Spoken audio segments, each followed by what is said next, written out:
Hey, everybody, it's Eddie from Tokyo. This is your cryptocurrency update from Japan, and that intro is what you call liquid. I wish some of that liquidity would flow into the market. We're looking at the top 500. Yeah, a little bit too red to take any profit and not low enough to make any buys. It's that sideways down a few percentage points. Kind of reminds me of when I lived in the Pacific Northwest in the US. There'd be no sun, just drizzle for days. Wow. Those 9 months every year almost broke me. Blockchain Backer was on Brad's channel almost 24 hours ago. And it's a shame that there's only 5,000 views on this video because they had some very important topics discussed. In over the 30 minutes of captured video, I did clip it up, trying to bring a spotlight to the four major points. Point number one, Brad wants to secure more funding resources, more options out there than just Ripple X for the projects that are building on the XRP ledger. And he looks at the link to speculators because he says that group really have no problem making bets on their investments. And that's good if you've got an experienced leader in the team. Some of these new projects are with founders that are very young. And we're talking about a round that is similar to an angel round or a seed round or a friends and family round. And they need a lot more support than just a blank check. They really need mentors for that coaching. They need help with their pro formas. They also need to refine their pitch so that when they are ready to scale, they can get in front of a VC for that Series A round successfully. They also need a network for the synergy. And these accelerators and VC firms do offer that. And nobody's helping them with marketing.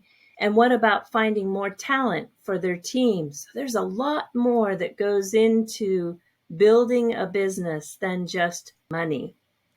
Blockchain Backer emphasizes that we need more network developers because right now we're ranked 47th. That points to 46 other protocols and blockchains that are much more active when it comes to developers.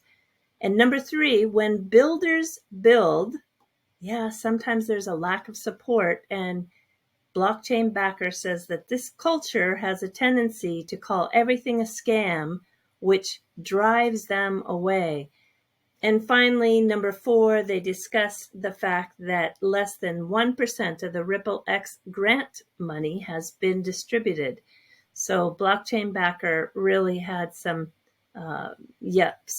strong thoughts on that. I recommend this video. I'm going to put a link to it in the description. Big news coming out of the Zahao network. They are officially independent. So they have ended their burn to mint. And I'll tell you, these are the kind of moments you remember. And don't miss this. The Zahao network is going to be hosted by XRPL 365. That's Chris. And Witsa is going to be coming on to make a big announcement, which is a transformative change to the future of XRPL Labs. And they're also going to have a debate about the sustainability of the XRPL ecosystem. I'm going to be tuning in at 5 a.m. on Friday, but you want to check your time zone by going to the X feed of XRPL 365. Now, I know I take a contrarian view and not so popular about UST Tether, but I feel like I do so mainly because I hear so much comment, but not backed up with research. So according to the licensed specialist FinTech Harbor, it's not just USDT that's going to have to make adjustments to meet the new MiCA regulation in Europe, but Circle and their USDC coin will have to do the same. their value is supported by other assets. So technically, they also don't meet the definition of an e-money token. Do I think that Circle will make the adjustments? Yeah, I think so. Will USD Tether? Well, they seem to think that Europe and the United States are just at this time not as important.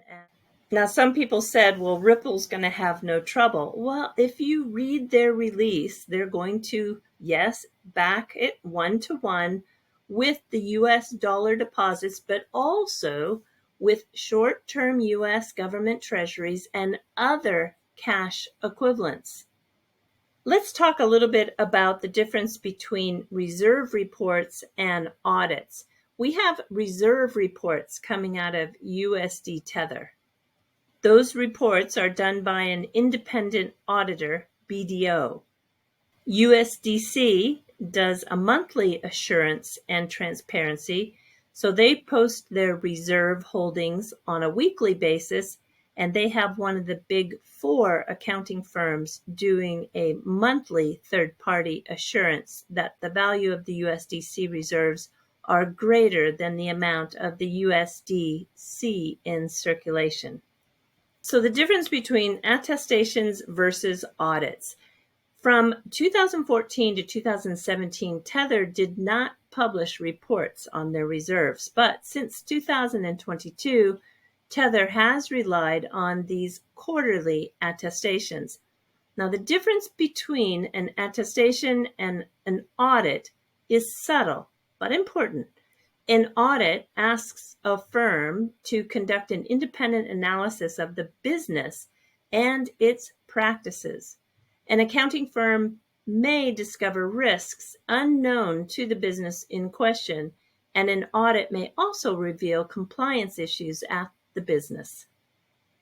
And there is a little bit of a problem. Tether wants to be audited by one of the big top global accounting firms. Those big four are Deloitte, PricewaterhouseCoopers, Ernst & Young, and KPMG. Yeah, they're afraid to work with Tether because they fear it will damage their reputations. Coming up Sunday on At Issue, John Deaton is running for Senate, hoping to challenge Elizabeth Warren. We're going to ask where he stands on a number of issues. Channel 10 is a big channel in Boston, and they're going to have attorney John Deaton on talking about his campaign to unseat Elizabeth Warren. I'm going to do my best to find it, and if I do find it, please share it with somebody who you know is voting in Massachusetts. If you don't know any voters in Massachusetts, be sure to share it with someone who will donate to his campaign. Lots of great pictures of everybody's mom on X today. This is Scaramucci's mother. She looks just like him. Shara Senderoff, the co-founder of Futureverse, made her mom a Mother's Day present with the new AI tool combined with the partnership they've done with Reebok. She took one of her favorite photographs of the two of them that you can't imagine, ended up being printed on the sole of the shoe and creating this unique design. I've had a lot of fun looking through everybody's shoes that have been made. Every single one of them is a work of art. And the photographs of Aurora Borealis have been spectacular. This one is from the Netherlands. On Ledger, who is a photographer and is in New Zealand, brought some beautiful examples of what he saw. I think this one was my favorite. It is from Vancouver, Canada.